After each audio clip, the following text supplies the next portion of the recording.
Hi, everyone. Welcome to the Survivor Series on Higgy 2.0. Thought I wanted to save us. But I was stuck in the past. Mess me up, I wanted to hurt. Just give me something to last. You said you don't make waves. I don't need to say it, you know that I tried. I don't wanna hide away something more ever right. Hi, everybody. I'm Higgy, and welcome to the No Mo Survivor Series. We're streaming live on Higgy 2.0 and YouTube as well. So we're going to let the audience build, and I would like for you to enjoy this song by my dear friend, Joe Nestor, a.k.a. Nestor Nation. The song is called How Many Times?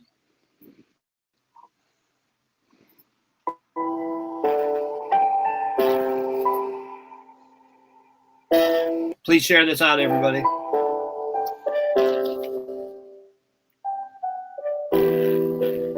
How many times are you going to doubt yourself? How many times are you going to repeat the same mistakes before you finally experience enough pain that you want to make a change? How many times? How many times you gonna tell yourself you giving up? How many times you gonna write it down and rip it up? How many times have you invested in luck? You find that penny facing heads down, but turn around and flip it up. Don't you believe in the fake? Believe in your faith. Now watch how everything just seems to fall into place. And you ain't even gotta try, it's like you win in the race. Cause every time you praise his name, you'll be receiving his grace. Embrace. Now keep me from the wicked, protect me from the snares, and help me spread this message to anybody who cares. Cause I done wrestled with them lions and tigers and bears. I'm wearing the armor of God, intruders beware. How many times have you prayed in the name of? How many times have you shown in the same love that he shows to you? How many times? How many times? How many times have you prayed in the name of? How many times have you shown in the same love that he shows to you? How many times? How many times? How many times you gonna lie to yourself? How many times you been denying yourself? How many times? How many times? How many times you look inside of yourself and you're ashamed of what you see, but you don't ask for no help? You'd rather drown in misery and take that rum off the shelf. You pour another shot and blame it on that hand you were dealt, but you're forgetting about the pain that all your family felt while you were running in them streets like a slave for a bag of dope. Your parents worried that their baby might not make it home. They lie awake and they wait and they crying by the phone, praying that they don't get the call that the baby is gone. I know it hurts, but everything that I'm speaking is true. I only say it cause I know it, I used to be you, but I done made it and I'm grateful I'm one of the few. Now I'm headed back just to say that you can make it too. How many times have you prayed in the name of? How many times have you shown in the same love that he shows to you? How many times? How many times? How many times? How many times have you prayed in the name of? How many times have you shown in the same love that he shows to you? How many times? How many times? How many times? It doesn't matter how many times you fail. It doesn't matter how many times you almost got it right. People aren't going to keep track or care about your failures. Neither should you. It's more important that you learn from them. How true is that? That you grow from them. Yep. And that you keep pushing forward. Because at the pushing end of the forward. day, it doesn't matter how many times you got it wrong.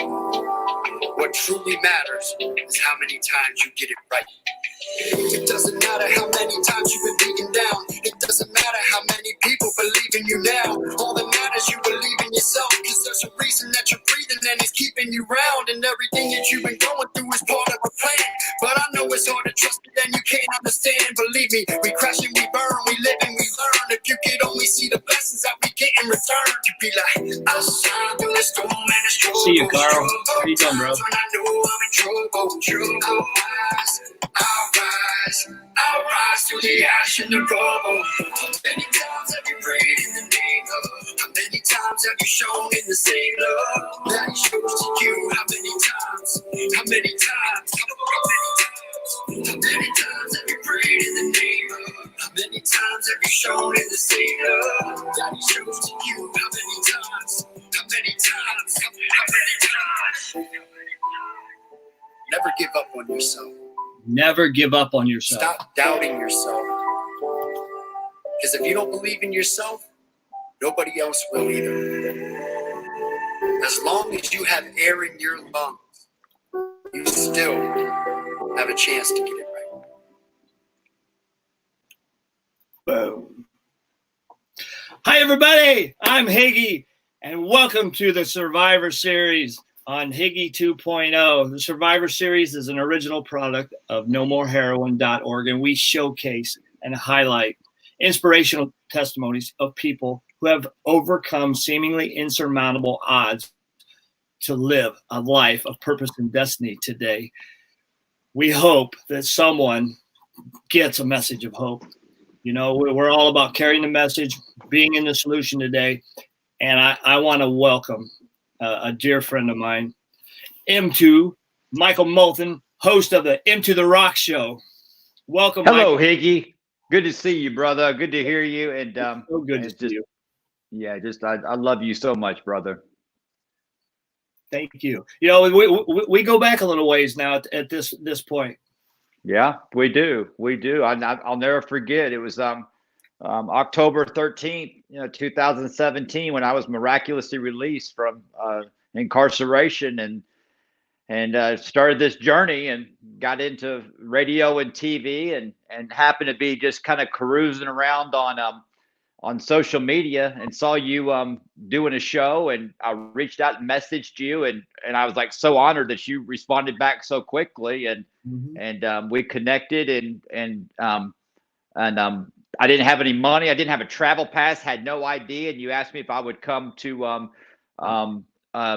Ohio. What was it? The No More Heroin for the Stephen Bates or The Stephen Robert Bates Memorial. Stephen Robert Bates Memorial, and we great event, huge turnout, and Yvonne Crum, Fashion Stars for a Cause here in Dallas, paid for my ticket to come up there, and the friendship has been tight ever since. That's right. You know, and about the same time you noticed me, I noticed you as well. I seen the video that you did giving your testimony in the church. It's your very first social media testimony, I believe. And I thought, man, this guy's got a powerful, powerful testimony. And you fit the criteria for the Survivor Series for sure. Yeah, I hope so. If I don't fit it, I hope the pain doesn't get worse.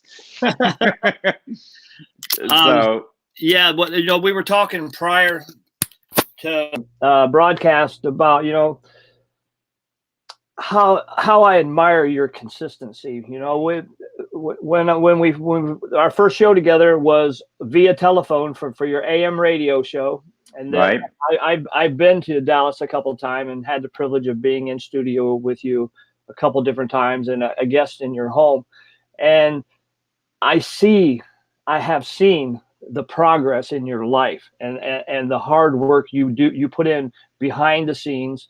You know, you are a man of faith, and it shows. It shows in the work that you do.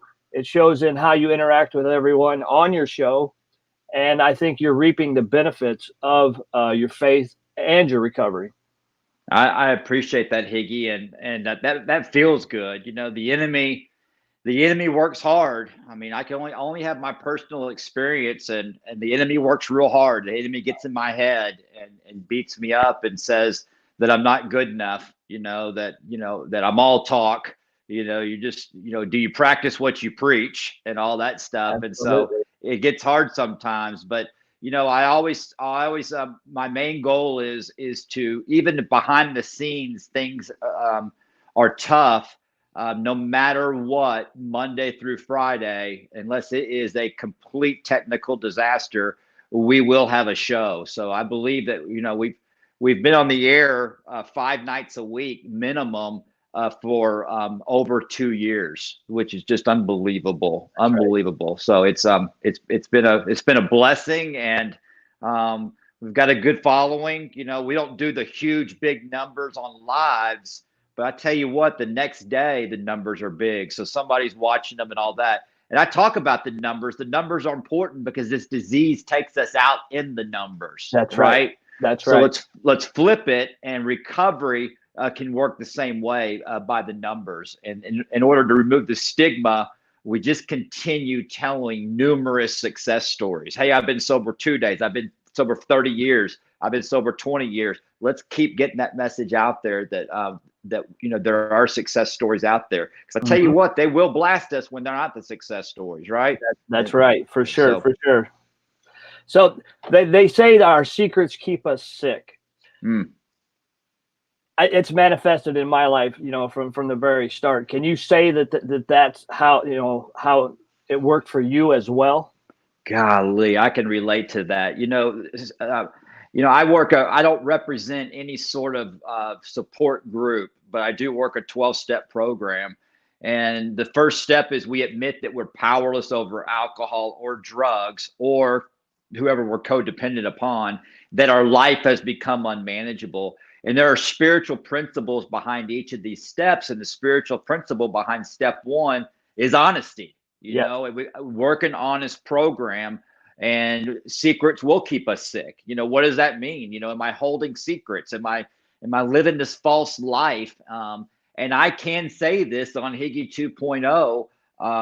I don't have any secrets today, and that's a real good feeling. That's a real good feeling, because my whole life I had secrets. I was lying to people. I was trying to keep all these plates in the air. Mhm. And just juggling all these balls, and it was so painful. In order to make the pain go away, I would, use drugs and alcohol to make it go away. Secrets will keep us sick. If I keep a secret and I don't do something about it immediately and make it right, I will start getting into relapse behavior.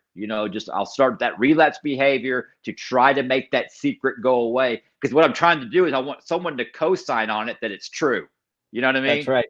That's So right. yes, secrets will keep us sick. I will drink over secrets, and if I That's don't if I right. don't if I don't get honest, and that's what the 12 steps are all about for me. For me.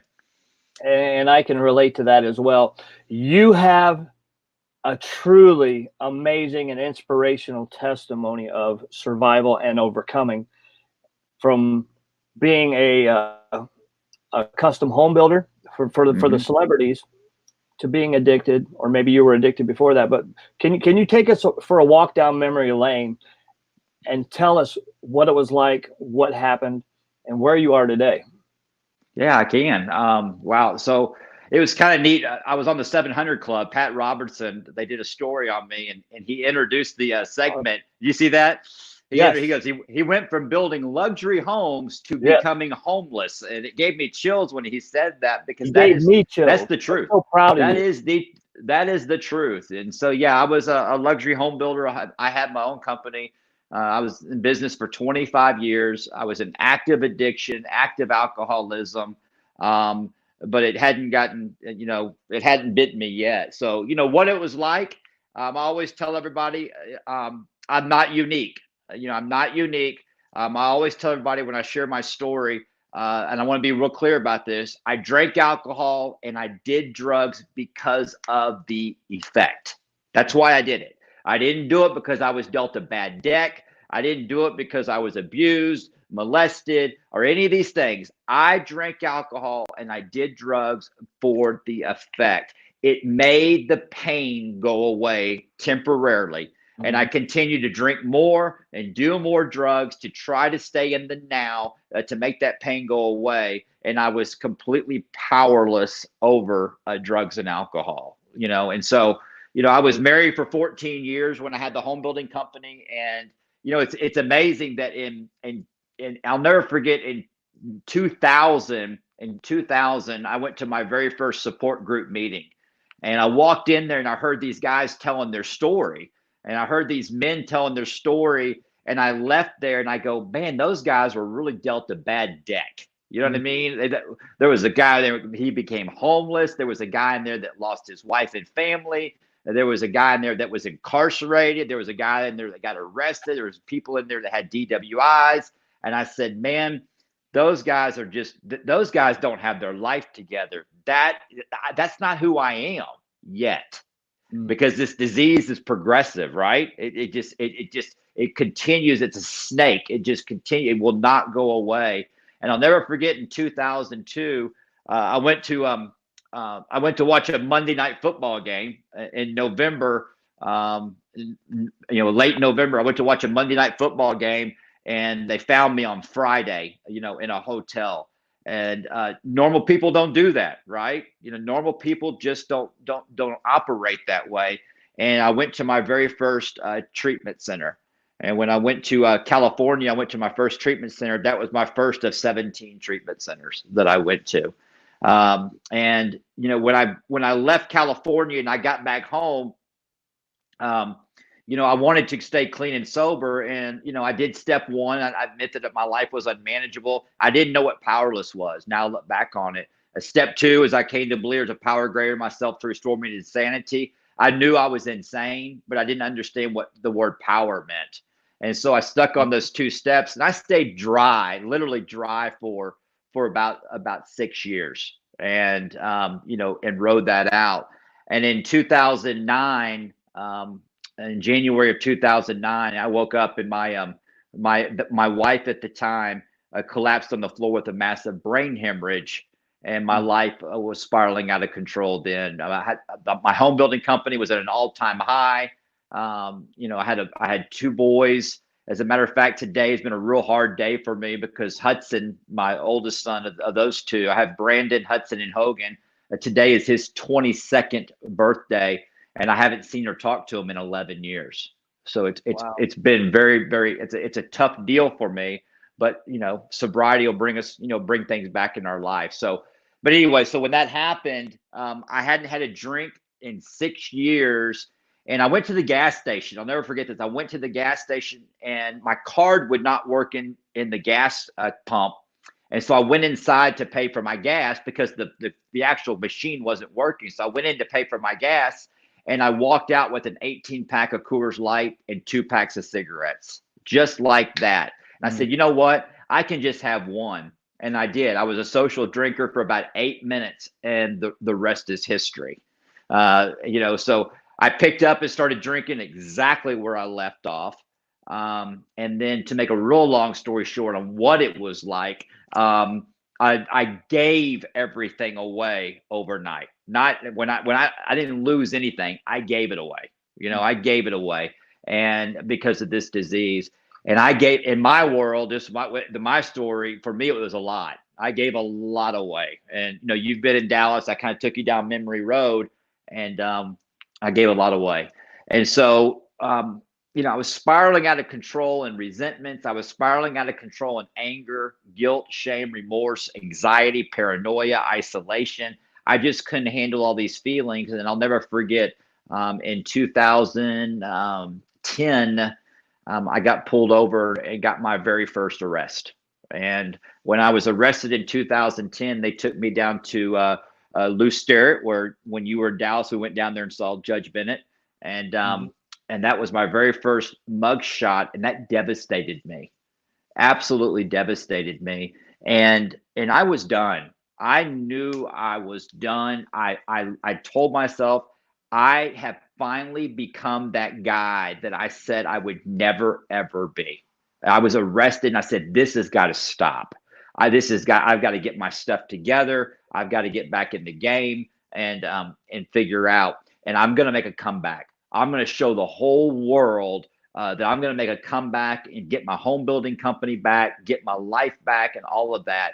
And I had a 2nd-degree felony looking at me in the face, and took that first mug shot. And when I left there, okay, and I think a lot of you, if you're in recovery and you understand what I'm talking about, is that when I said I was never going to do drugs and drink alcohol again, I meant it.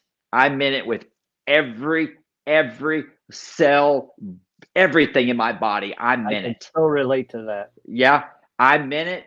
And the second that I bonded out, okay, I was drunk and high that night. Okay. Right then, I finally realized that part of step one that I never have completed, I'm powerless over this disease. I'm powerless over this disease. All right. 26 mugshots later, 27 mugshots, total mugshots, apprehension, incarceration, I had to finally, I put the sword down, in this deal. And I couldn't understand why I was doing all the things I was doing. And I heard the things. Resentment's the number one offender. It kills more alcoholics and drug addicts than anything else. Okay. That all sounded good. I just never knew what it meant. And so, on May 29th, my sobriety date, my clean date is May 29th, 2017. So I'm coming up. Congratulations. Thanks. Congratulations. So I'm coming up on 3 years, this May, God willing. And if I just keep doing this thing one day at a time, I'll get it. But all we have is today, a daily reprieve. And, but, I will, I'll never forget, and this is the good part of the story, is that on 7/7/17, so I got apprehended on May 29th, 2017, and I knew the game was over. Okay. I knew I was about to go get in front of, back in front of Judge Jennifer Bennett again. I knew that I was done. I was facing, I had 9 probation violations. I had numerous warrants for my arrest. I was in bond forfeiture.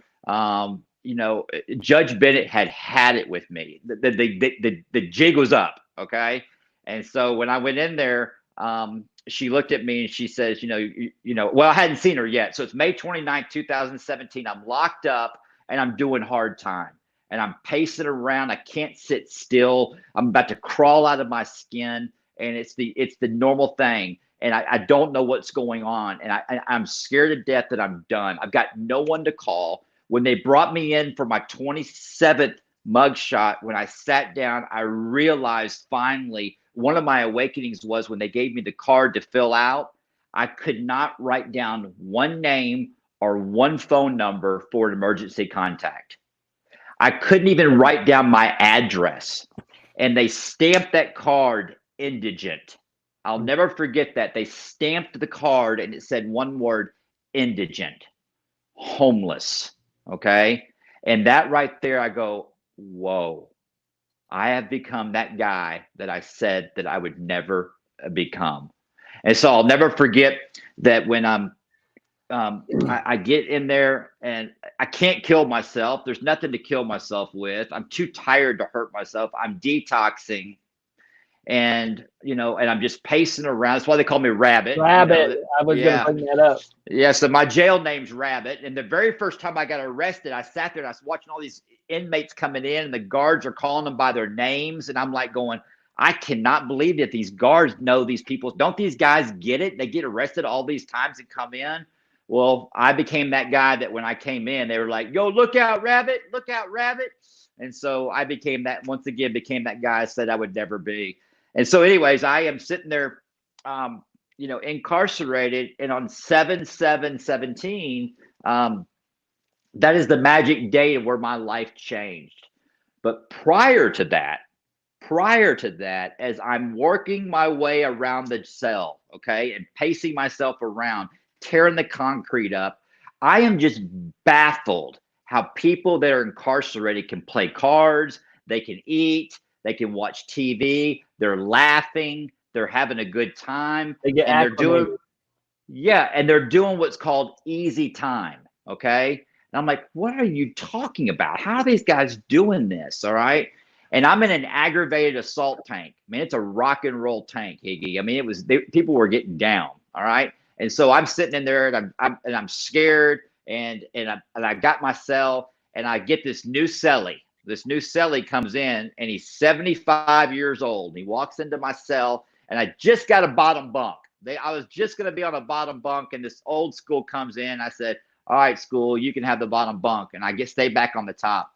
And that's my man, Ooh-wee. Y'all heard me say that before. Ooh-wee was there. And he pulled me aside and he said, listen, Rabbit, you're doing hard time.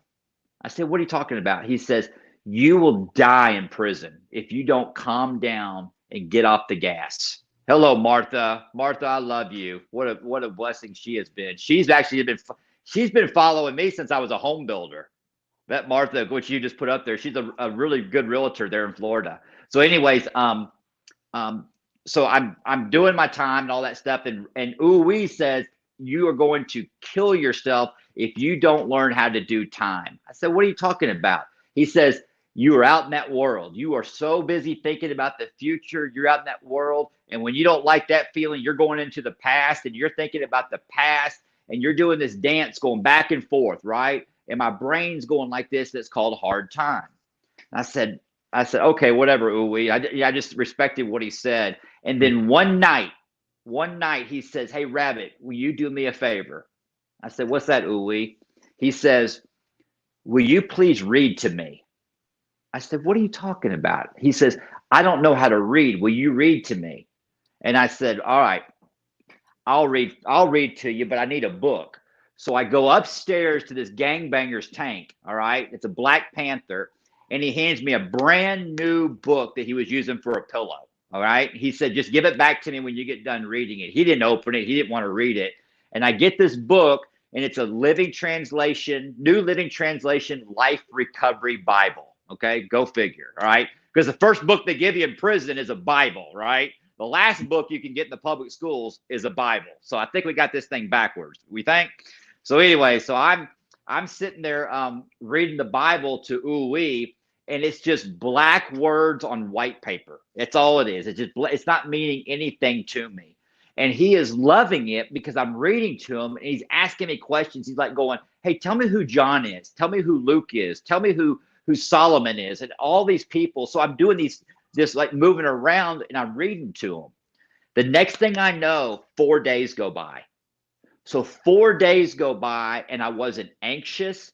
I wasn't restless. I wasn't irritable, and I wasn't discontent. And I realized I was standing in the chow line getting food, and I caught myself smiling and laughing with the other inmates. Okay. And I caught myself being in the now, and I caught myself, and for the first time, I realized what it was like to be of service. Okay. Absolutely. Expecting nothing in return. See, my whole life, it was like, I want what you got. And if you want what I got, you're going to pay for it. It was a game. It was always about me. Okay. And so I processed that, what was happening. And I said, dude, I was getting out of self. I was helping this guy.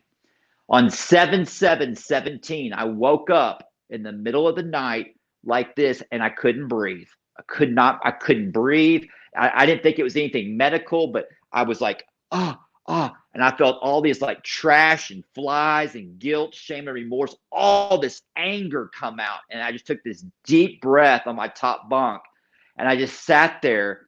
And I was so full of love, absolute full love. I loved ooey. I loved the guards. I loved every inmate in there. And it was, I loved everybody. And I was in there dapping people up and just having a good time.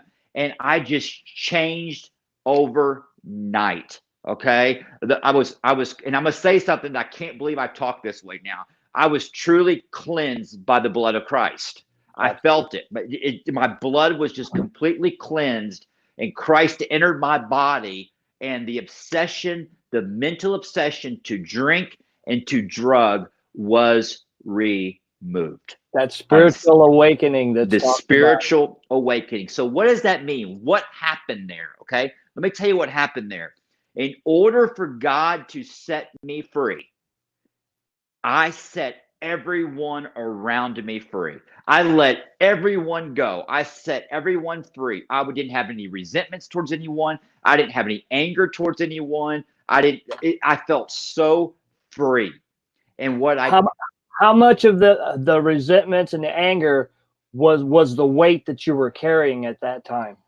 It was tons. I mean, I had, my resentment and anger, and I think a lot of people can relate to this.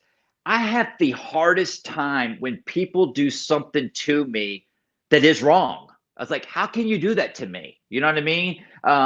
Betrayal, when they do something to me to hurt me, and I would never do that to them. Those are the ones that get me. Okay. There's a lot of things. I did a lot of bad things. I did a lot of wrong things in my disease. All right. But I admit it. I own up to it.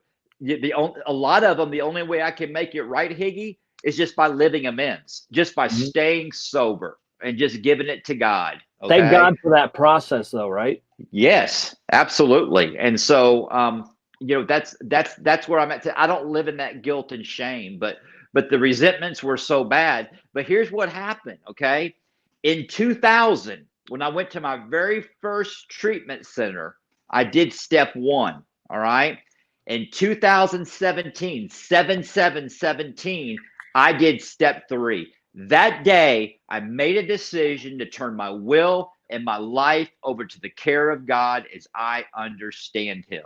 And that was the biggest step of that's where my life changed forever. And then I couldn't wait to go do step four. I could not wait to go do step four and do an inventory, because step four gets to tell me why I do the things I do. Yes. Right? Yes. I was so excited. I'm like looking at all this stuff. Oh, this is why I do it. I don't know how to process fear. I don't know how to process fear.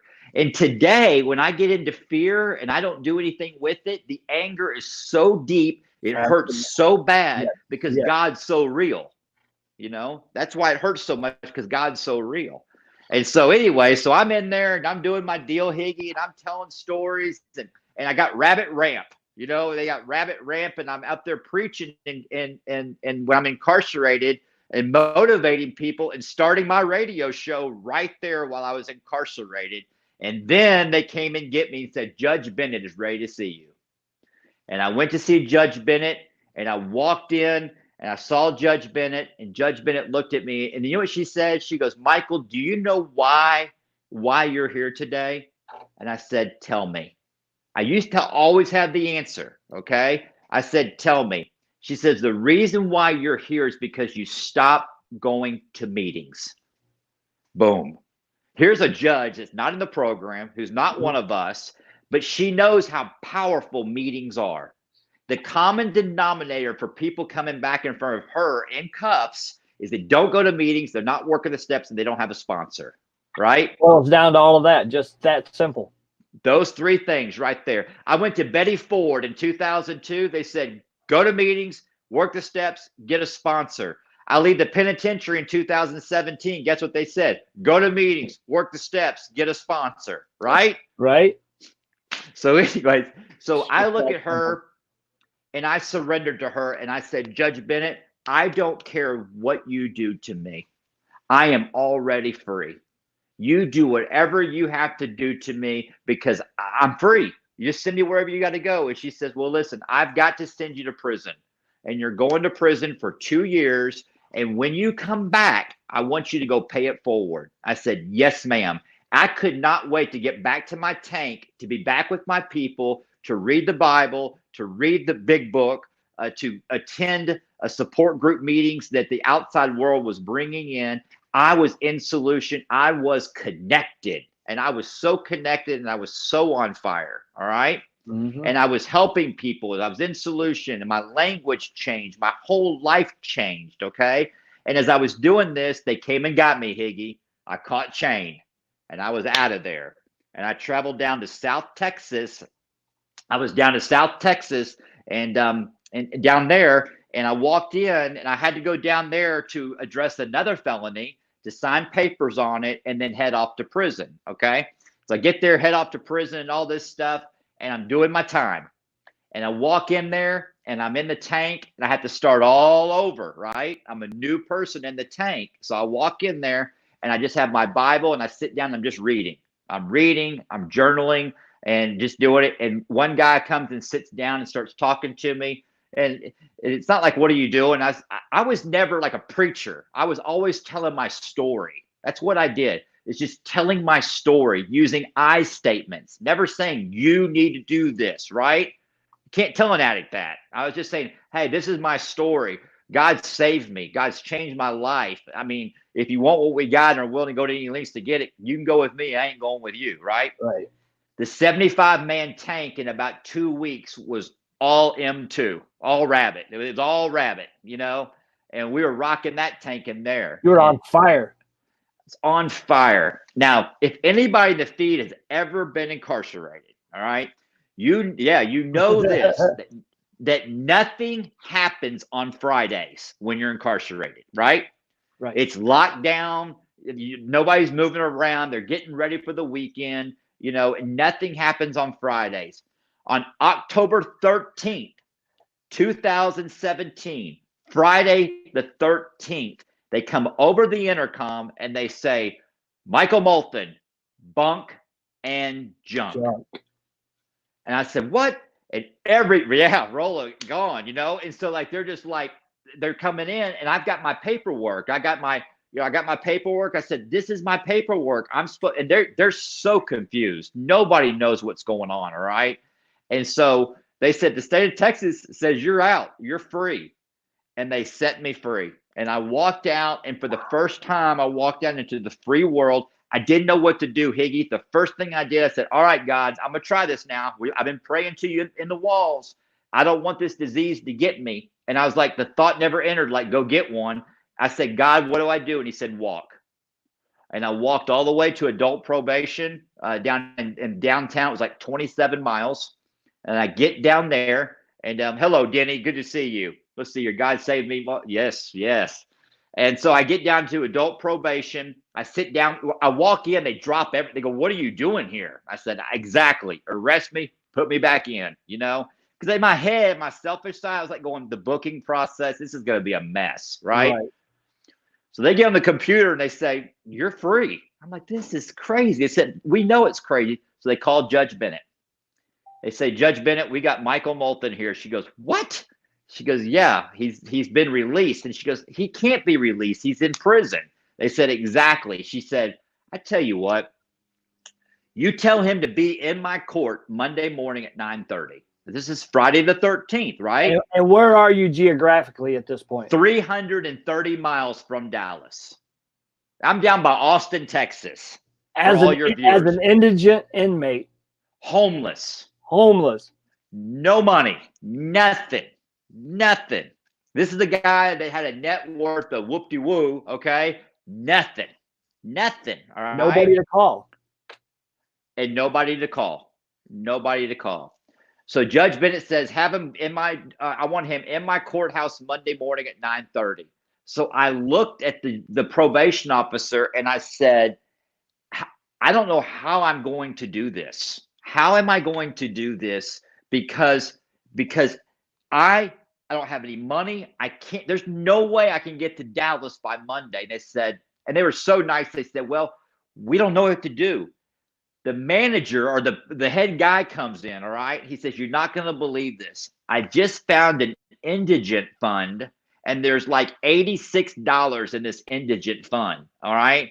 And the state of Texas says that we can buy you a bus ticket from Temple, Texas to Dallas. That's another like 70 miles that I got to travel, okay, by foot. So I got there. I made it there by foot, got to Greyhound. I got on the bus, and needless to say, I couldn't wait to get in that cushioned chair and sleep.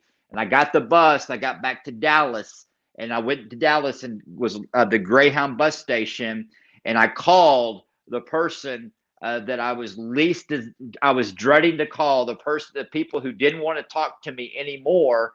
And I called my mom, and I said, Mom, I don't know what's going on, but I'm released and I'm in the free world. And I said, I don't know what to do. I got to have somewhere to stay at the Salvation Army, the homeless shelter. And my mom brought me to her house and made me a pot roast dinner. And this is what's amazing is that in the car with my mom was my oldest son from Florida that was in Dallas working for my brother that I hadn't seen in years. So God releases me, connects me, and my oldest son, Brandon, okay, is with my mom to pick me up. I eat dinner at my mom's house. My son takes me to an AA meeting, drops me off at the AA meeting. I go in there, I get on the phone, call some people that I know in recovery, and they came and got me, and I spent the night. I walk into the courthouse on Monday morning at 9:30 in the morning, and I walk in front of Judge Bennett, and she looks at me and she says, Mr. Molthan, there's someone a lot bigger than me working in your life right now, and I am not going to get in the way. And she tore my papers up. And she says, will you please come back tomorrow? I want you to give me your self-correct program. I want you to write down your self-correct program, and I want you to go pay it forward.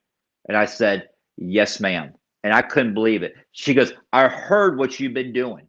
I've heard, because inmates that were coming in to see her were saying, man, Rabbit is charging the tank up. He is on fire. Okay.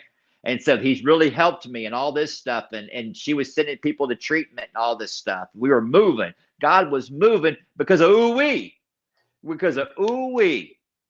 And so anyway, so she lets me go. I come back the next day with a piece of paper of my self-correct program to my judge. Do you want to know what that self-correct program was? I know. Go ahead. Tell him. Number 1, go to meetings. Meeting. 90 meetings in 90 days. Number 2, get a sponsor. Number 3, work the steps. And I handed that to her, and she says, go pay it forward. So my dad was real sick. I go see my dad. Now remember, guys, I want y'all to, this is a long story, but this is from Friday the 13th, and this is now Tuesday, all right? I go from there to the Salvation Army. I'm sleeping on the floor at the Salvation Army, okay? The Salvation Army, I walk into the cafeteria to eat. The volunteer ladies that are serving food there, I built their houses. They were my homeowners that were volunteering at the Salvation Army.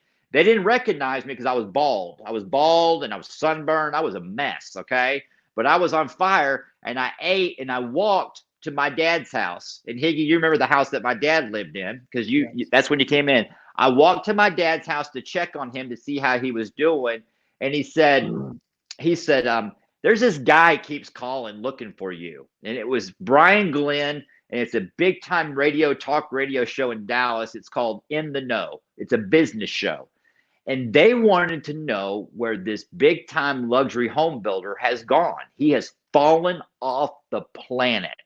And I don't get into accolades, but some of the projects that I've built are very well known in the Dallas area. Okay. And I've built for some really neat people. Okay. And so I'm on I call this Brian Glenn guy on my dad's phone. All right. And I do this interview with him and Kim Francis this is Wednesday. Okay. And I do this show and I tell this entire story at length to Brian Glenn on this radio show. And he's like going, okay, now we know where the big home builder went. The guy who was just all over Dallas. Okay. Building all these great projects and always in red carpet deals and doing all this stuff. Now we know what happened. Michael, what year was this? And I said, Brian, this was Friday. This was Friday. And you guys have worked together since then and are friends today. Very good friends. Brian Glenn, very well known. He's got his own show now on Fox here in down in Waco, Texas. He was in Dallas for a long time, but he's with Fox News and very good friends with him, and he's a very big part of our life. And so we do that, and then iHeartRadio hears it, and I go to iHeartRadio and I tell my story, and they gave me a radio spot. And my very first Into the Rock radio show, my guest was Brian Cuban, who is the brother of Mark Cuban. Yes. And here we are. We haven't looked back, and we moved on, and we were doing shows and had Higgy in, had Kalichi in, Joe, B-Rain, all the recovery, advocate side. And then we have celebrities that come on the show. And then we have Dallas celebrities. Then we have Dallas attorneys, Terry Bentley Hill, the official. I love Terry. Great show. That was so good that you had her on there. So we just haven't Amazing stopped. And then one of the great things that God blessed me with is it was in August. There was a lady that came on my show that finally broke her anonymity for the very first time. This person has toured with Alice in Chains, toured with Willie Nelson, Waylon, ZZ Top. She is one of the best fiddle players in the world. She was the fiddle player for Big and Rich, and that's where I met my fiance, Rachel Stacy, who was a guest on my show, and so the love of my life. And she has got over 8 years of sobriety, and she's just my best friend. I love that girl, and I think y'all know that. I wear her shirt. I'm a big fan of hers, and she keeps me in check. She is amazing. She's solid in her recovery as well.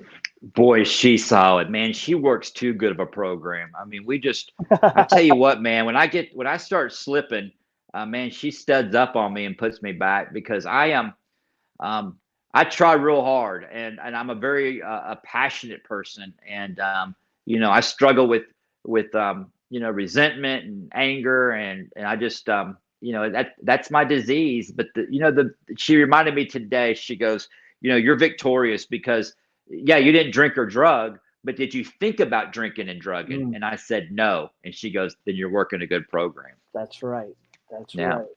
And But so that yep. brand new Bible, let me finish that. So that brand new Bible that I had, okay, is here right here. Okay. And it's you can see it. It's got tape on the inside. And this thing was just absolutely brand new.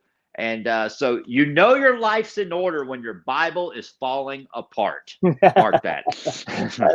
Same thing with the big book, right? That's exactly right. Same thing. So that's a snapshot of my story, and now we're going to be writing a book, and we like I said, the show's 2 years old. We're starting the book, and we're thinking about the title being "Lookout Rabbit." We don't know yet. What do y'all think in the comments? What should the title be?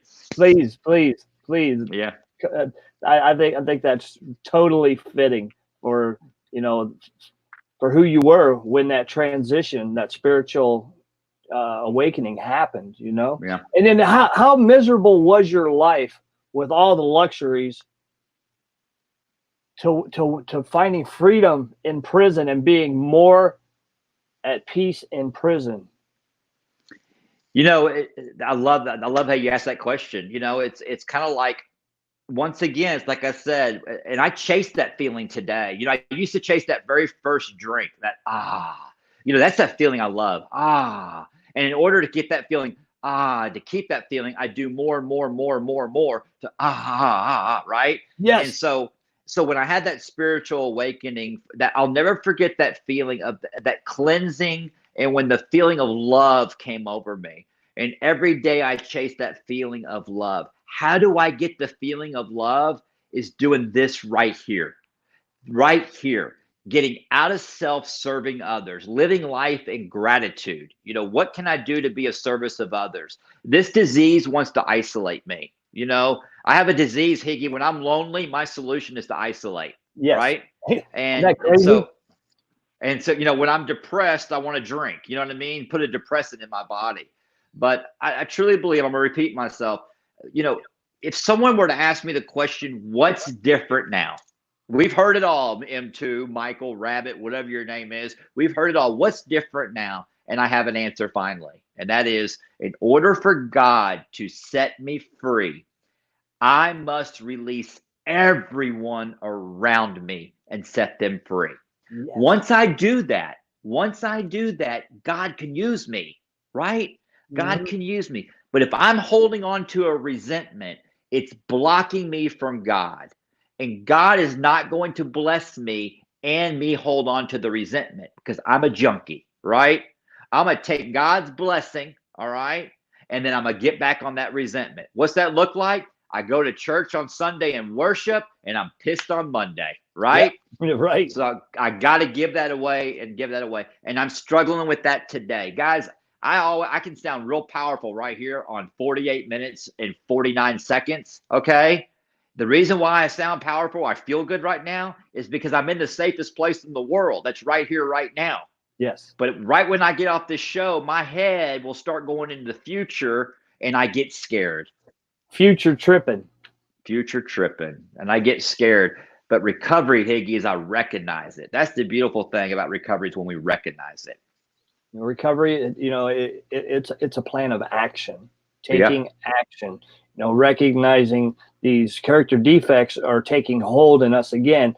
And again, thank God for the process to be able to deal with these character defects, life on life's terms, all of that. It gives us a plan of action to deal with, life as it's happening to us without harming ourselves and those around us by picking up and using substances to deal with these crazy thoughts we have and the feelings, because they're only feelings, right? Right. Fear is not real. No. Fear fear is such a great opportunity to get close to God. You know what I mean?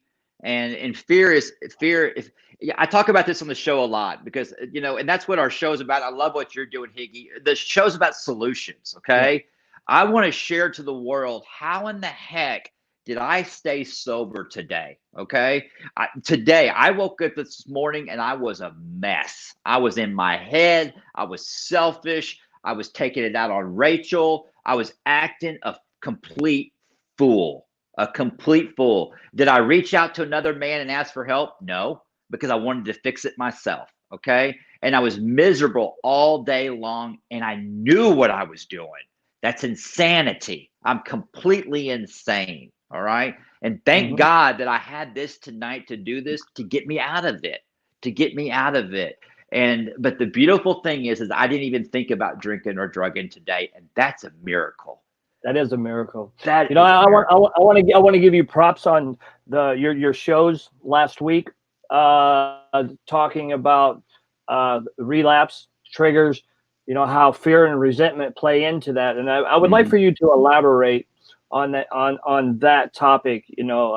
Of coming back from relapse. You were a chronic relapser as well, just like myself. Yes. And you can identify what those thoughts and patterns and express that, because you did like two amazing shows last week that I caught. I was like, he's got it. He knows.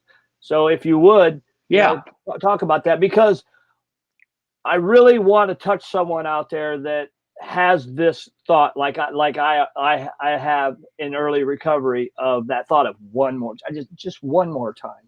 Right. I just want to get high or drunk just once. Right. It's that mental obsession. I remember that thinking. And I think if y'all watch when Rachel and I are driving in the car and doing lives, I'm like going, hey, Rachel, now that we're in the state of Oklahoma, I can drink, right? Remember that thinking? It's like, I can drink on the weekends, or I can drink in a different zip code, or I can do this. No one will know. My sobriety date, if I'm back in Dallas, will still be the same, but I don't have a sober date in Oklahoma. Just weird thinking, right? Just crazy stuff. Any way to justify and manipulate.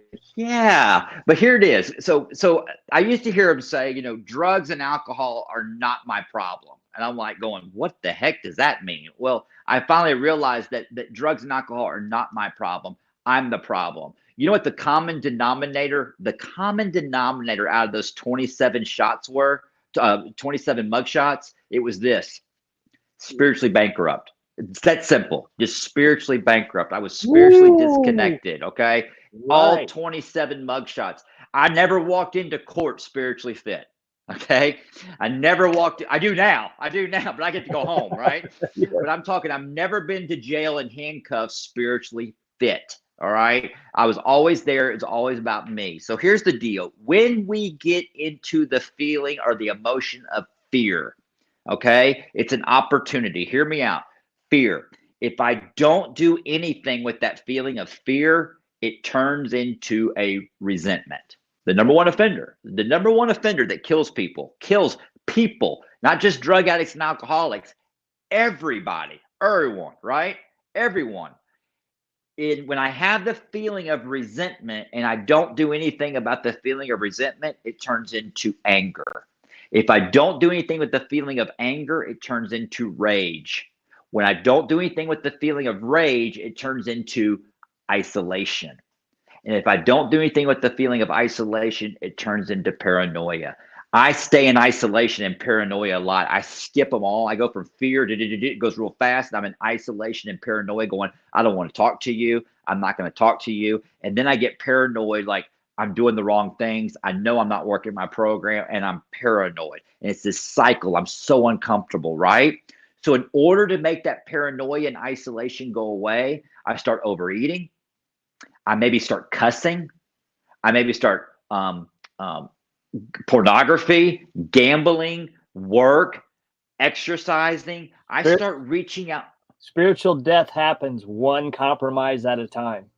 Come on, I like that. Yeah, that's exactly right. So I start reaching for the visible things to fix my invisible problems.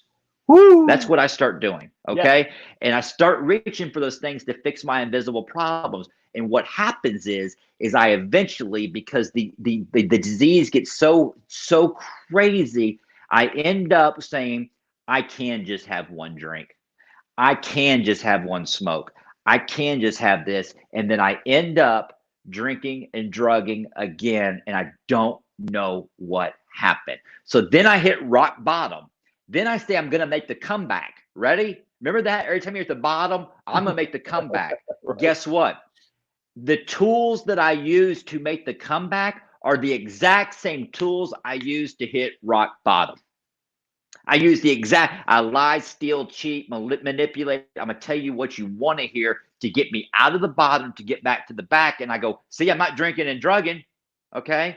But as soon as I get a resentment and fear again, I'm back at it. It's this cycle, right? It's this cycle. So what's the deal? I stay at the bottom.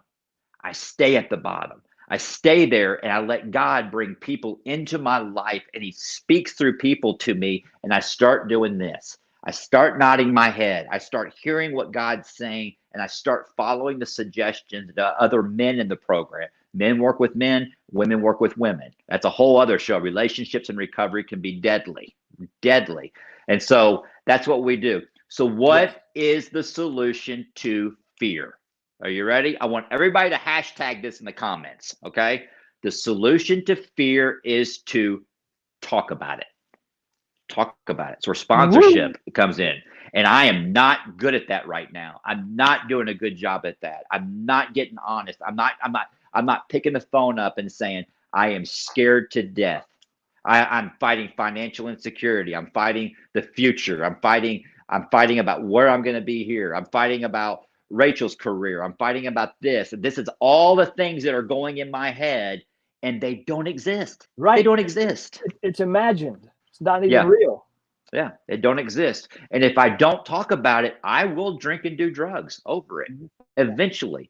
Because I start going, I don't need to go to a meeting. I don't need to be around. I don't need to talk to Higgy. Oh, Higgy's calling. I'm going to send him to voicemail, Or, another alcoholic or drug addict's calling me. I don't want to talk to them right now. Guess what? That's the disease trying to disconnect me. That's right. Our disease wants us alone, isolated, broken, and miserable for as long as possible. Yes, it does. Yes, it does. The opposite of addiction is connection, my friend. That's right. Amen. Amen. So if you're struggling today, okay, when people reach out to me and they're struggling, I say this: have you ever been to a support group meeting? Well, no. I want you to go to one now. Well, I got that. No, now. Now. You go right now. Go get connected. Sit down. Listen to the similarities, not the differences. Okay. And if you're a man, go sit next to another man that you want what he's got. Okay. And get connected. That's right. When we went to the 24-hour club and we sat in on that meeting, and you talked about that, that when you took your first drink in, or drug or whatever, it gave you that feeling. Right. But it quickly went to just stifling and suffocating. And then when you started this process and you found your freedom, you got your back. Right. Right. Well, how do we do that? How do we get our back? So the future, when I go into the future alone in my head, I get fearful, I get anxious, I get paranoid, and I can't pull it together. So I don't like that feeling. So I jump to the past. And then I get in the past and I feel guilt, shame, remorse, anger, resentment. I don't like that feeling. So I start doing this dance, going back and forth, back and forth, back and forth, back and forth, back and forth. And if I don't talk about it, what happens is I take that drink and I go, I stop. Yes. And I'm right here, right now. Ooh, I like this. I don't want to go here. I don't want to go there. So I start doing this more. And then guess what happens? Because I start having for the effect. Then I start having consequences as a result of drugs and alcohol. Wow. The consequences. Can y'all relate to the consequences? And guess what my solution is to make the consequences go away? drink and drug. Yeah. Drink and drug. So I'm doing this over and over and over and over, and it's just a disaster. Okay. So recovery is simply this. Okay. How do I live in the now? And that's what Uwe taught me. I serve. I was serving him. I was serving. I'm serving. So it keeps us out of self. That's why when you go to a support group meeting, you catch yourself doing this, right?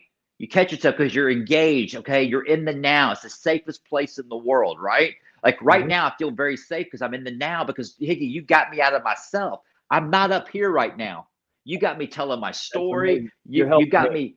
You got me. I mean, God takes our wreckage of our past, okay, puts us out there, works and speaks through us so he can show the world that he alone is God.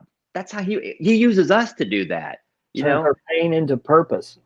Yeah, he takes felons and turns them into phenomenons. I mean, it's amazing. Yeah, man. Yeah. Only God can do that. Only God can do that. And I'm not talking church God. I'm talking God, G thing, baby. The big God, the God of all gods, and that's how it works. So it's you have such a powerful and inspirational testimony.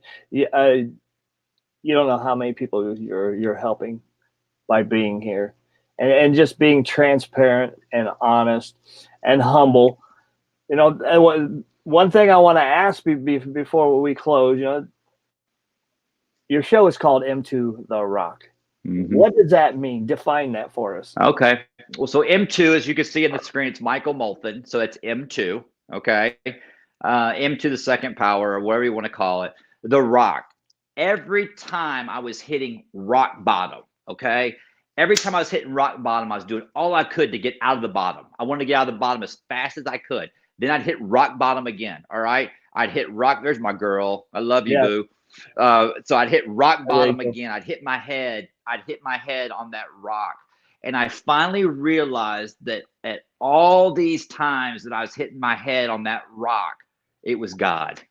All these times, the rock at the bottom this entire time was God, M2. I mean, it was every single time. And so, and I got that from Dr. Tony Evans. I was reading a book called Detours, and he says, stay with the rock.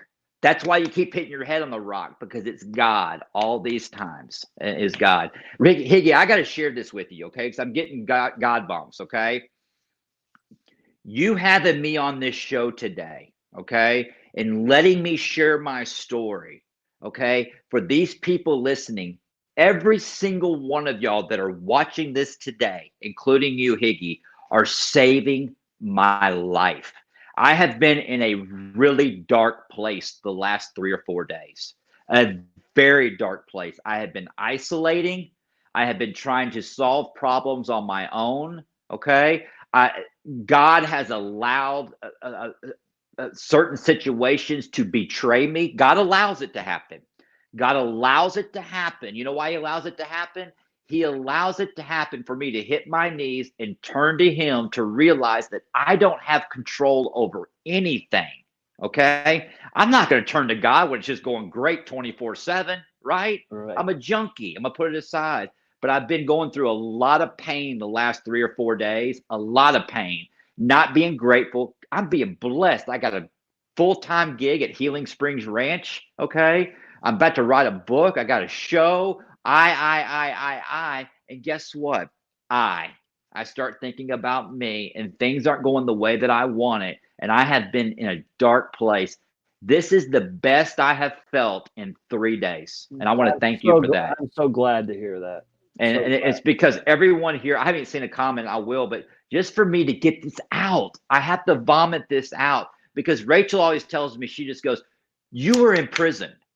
You were set free. It's never been done in the state of Texas. You were miraculously set free. How can you be so miserable and upset right now? M2 The Rock gets there. I get there. But what she said today was so powerful, Higgy. This is so powerful. Did you think about drinking or drugging today? And I said, no. She goes, you've had a great day. Boom. Yep. That's what having a powerful woman in your life will do for you. Yep. Yep. I put you in your place and build you up. Yeah. So you need to have her on your show. I tell you what, I would love girl. Rachel, please, I would love to have you. I know the people that watch the show would absolutely love to see you on the show. You have an amazing testimony. I've been following you since I found you. You know, when you and Mike That's got a hard together. working musician right there. She is the hardest working woman in music today, for sure. Yeah. She's out there getting it. So Go, in go, fact, we go. were there. We were out last night, and she'll be in concert tomorrow night. And so she gets it. And I love supporting her and all of that. So we've got a great life. We've got a great life. Okay. And out of 24 hours, I could have 23 great hours, but when I'm spiritually sick, I will focus on that 1 hour that didn't go my way. Absolutely. Was it a bad 5 minutes? Or was it a bad day or 5 minutes you milked all day, or 3 or 4 days, Mike? Oh, I love that, Higgy. I love that. Higgy, how are you doing? I'm doing fantastic. Really, really am. Life is good. I cannot complain. I have a lot to be grateful for, and I really believe that I buy into everything that you talked about. And the fact that you said, go to meetings, get a sponsor, work the steps, be free.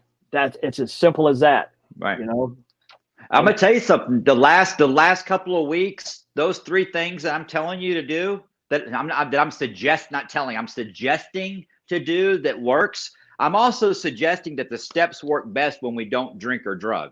Okay? Absolutely. It's not required. It's just suggested. Okay. Mm-hmm. And so, but I'm telling you, I haven't been doing it. I just want everybody to know that I have not been doing it. And guess what I've been feeling? Irritable, restless, discontent, the dark thoughts in my head. I don't think about drinking or drugging anymore. I think about jumping off a roof. You know what I mean? And I don't even know why. You see what I'm saying? Now, that might be a red flag. Yeah, it's a red flag. I'm talking about it. Am I going, no, I'm good. But I'm saying that's where I get. I have bizarre solutions for simple problems. I have bizarre solutions for no problems. I will create my problems. Yeah. Right. I will create my problems. Man, it's so good to see you. So good to have you on here. You've helped me immensely tonight. I never get tired of hearing your story.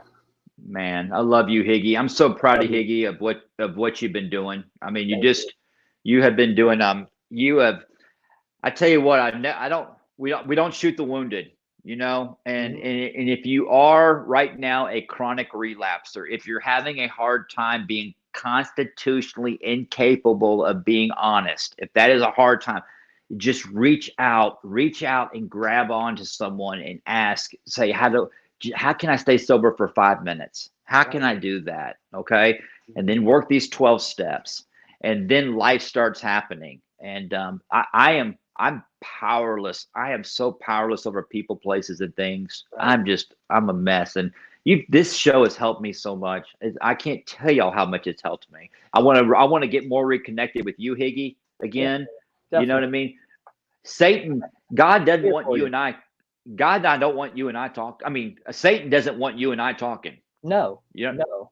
He doesn't, because we're going to talk about God. We ain't going to talk about him. We'll bring it right in the middle of everything. And I want anyone out there thinking about relapsing, anyone that's in relapse, to know that I've been there, and that I know that when I did finally succumb to the relapse, I got 5 seconds of relief, and that was it. It was over after that. Then that mental obsession kicked in, and all the horrors of addiction became real again instantaneously. Please, please, please fight through this. You don't have to go backwards. You don't have to stay in a relapse if you're in it. Please talk about it. Tell someone. Get on it for just that one thing. Let somebody know where you are in your relapse, and put a plan together and make an exit strategy, because I have come from the very bottom of the bottom of the bottom of life to have a very, very good life. And I still, I'm still rebuilding my life, my recovery. But I'm grateful, truly grateful today to have my affiliations that haven't gone anywhere. All I have to do is reach out to them, right, Mike? That's right. That's right. It's the relapse. Speaking of relapse, Robert, it's recognizing relapse behaviors. Okay. Once I put that alcohol and drugs into my body, the relapse is over. I'm in active addiction, right? So Yeah. now I'm in active addiction, but it's the behaviors leading up to it. So y'all ready? Y'all ready? Y'all can tell the whole world this, okay? For the last week and a half, M2 has been in full-blown relapse. I have been in full-blown relapse. I've been going to meetings. I'm not listening to anything. I'm not calling a sponsor. I'm not working the steps. Okay. I have been in full-blown relapse. Full-blown relapse. But I've recognized it. The thought of drinking and drugging hasn't happened. And I have been praying, but God has done this. God has put this show right here, right now, to be of service. And once again, back to what Uwe said, here we are. So, this disease is contagious. So is recovery, Before we get off here, I'd like for you to plug Healing Springs. Healing. Thank you so much. Yeah, Healing Springs Ranch is it's a residential treatment center. And Higgy, when you come back to Dallas, we're definitely going to get you up there to speak. It is 1 hour north of the Dallas-Fort Worth area. It is beautiful. It's a luxury treatment center. They have incredible therapists. They address process addiction, trauma, PTSD, substance abuse disorder, and dual diagnosis. They have everything that they offer.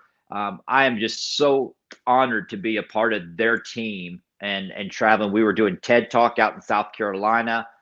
So we're starting. We have a foundation that we have started with Healing Springs Ranch. So Rachel Stacy, myself, John Edmondson, Kim Harmon Gatlin, and a lot of the local Dallas people are going to be involved in this foundation. And so it's going to be fun. I'm going to be interviewing Cameron Douglas here in a couple of weeks. So I was going to mention that too. Yeah. So we got a lot of good things going on, and I'm sitting in my living room pissed off because things aren't going my way. I mean, I am so selfish. I'm so selfish. It is a disease of being selfish for sure. Yeah. Satan knows how to get me. Satan knows my buttons. He knows my buttons, and I let him push it, and they start feeling good, and I'm comfortable being miserable. I've just realized that in this show. Just realized it. That's powerful, bro. Yeah. That's powerful. So I would like to have you back on again and like a round table discussion type thing. With who? Talking about, we'll talk about that. I have some people in mind that fit, that are in our line of thinking with spirituality program. And we talk about solutions, and helping people work through whatever issues they got going on. But what I would like to do is create a panel, talk about trauma and how we deal with, our childhood stuff and how that trauma fed our addiction, in the beginning. Right. The brain processes pain as pain. That's what the brain does. It processes a broken arm the same as it does depression. And so when we take that medication for the broken arm, the depression goes away. It's like, whoa. And so we're on opiates, just like that. You see what I'm saying? Yep. I did. It's amazing how the brain works. So, all right. Thank you. Thank you for being here. I want to thank everyone for being in the comments and chiming in, loving, supporting on each other. This platform is about celebrating, recovery, celebrating those people that have overcome. And it's about creating a unity, in the recovery community as well. Please go like and follow M2 The Rock, his show, Healing Springs. Go check out that page, like it. Go check out Rachel Stacy, like and follow her. Higgy 2.0. Yes, Higgy 2.0. No more heroin.org. You know, if I you, see Chicago Hope Dealers in there. Jonathan. Oh, before I get off here, I would like to make a personal invitation from Jonathan Wyrick to please jump on a live with us on Chicago Hope Dealers live page. Yeah, absolutely. We could. I know you have shows during the week, but we could take a Sunday night and do a Chicago Hope Dealers live show. Would love that. He's I know he's a busy man, but I love that Jonathan. He is he's consistent. You know, he's consistent, and Yes. and that's what it's all about is consistency, consistency, consistency, consistency. Because this disease is consistent. You know. Yes, it's good. Wow, it's grueling too. Yeah, it is. It is. Please, Michael, stay out of your head. Know you are loved. Thank you. You are loved beyond measure. You're worthy of love to feel it, give it, and receive it. I love you, my friend. Please, everyone, continue to share this. Go like Michael Molthan. Thank you, Higgy. Love you so much. I love you. Well, what time is your show? We are Monday through Friday. We are at 7:30 Central Time, PM, 7:30 p.m. Central Time. And we've got a lot of guests in the shoot coming up. So we got, Fashion Stars for a Cause is coming up. We got Cameron Douglas coming up. We've got, I don't even know. I got Fashion Stars for a Cause. When is it? Yes. I'm going to be with Terry Bentley Hill tomorrow. I'm going to be talking to her via phone tomorrow. I know the dates. I just can't remember them. I can't even remember. We got Recovery's Got Talent. Coming up. March 4th, I'll be emceeing that. Rachel Stacey will be performing at that too.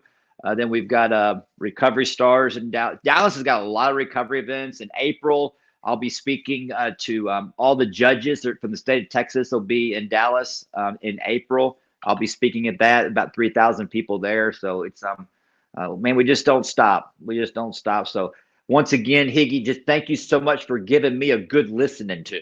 That was your service work. You just let me vomit, and absolutely. Thank you so much. Thank you, Tamiko, for sharing out the event, being in the comment. Thank you, Tamiko. She's a beast. Tamiko Peterson. She is such and Martha Cornell. Martha Cornell. She lost a son to this disease. Lost a son just recently to this disease, and reached out. And Martha's been a huge supporter of me. I think she posted that she's been following me for 5 years. So Martha, I love you. Yes, Jonathan, we love all of y'all. I'm a huge fan of Chicago Hope Dealers. I love that show. Me too. I'm honored to be a part of the family as well. Yeah. Hey, we're going to get off here. Thank you, everyone, for tuning in. Please remember, keep your head up and your chin down, and pray your way through it. I got much love for you. Love you, brother. I'll talk to you soon. We're peace out. Love you, brother. Peace Good night. out. Good night. Bye-bye.